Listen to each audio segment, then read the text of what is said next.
Xazinem Tortil Terbiyeleş Merkezi, hemmimizin hazinesi.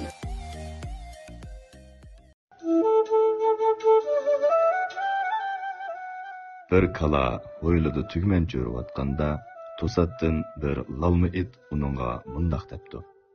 Haydot kala, sen nima degan bechora? Kunda dehqonga o'lgudek ishlabla yuriysan.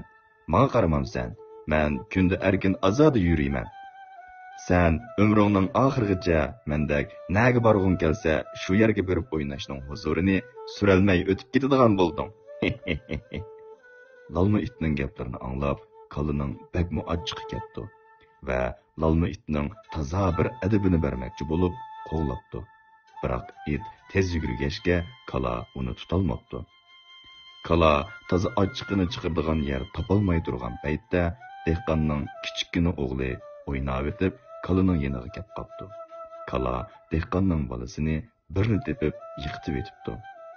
Balısının qattiq yig'layotganligini anglagan dehqon yugarginicha o'ylig'i chiqibdi. Qarasa, o'g'li yerda ingrab yotgan. Dehqonning bakli ochiq ketdi. Shuning bilan dehqon kalini qassobxonaga setib etibdi. Hayotda qalaymaqan gap tepib, qutratqulik qilishga amroq odamlarga yo'liqqaningizda, ularning gaplarini bak ko'nglingizga elib ketmang. Agar kalaga o'xshash qutratqining gapiga ishonsangiz, oxirgi hisobda ziyon tortadiganini yanada o'zingiz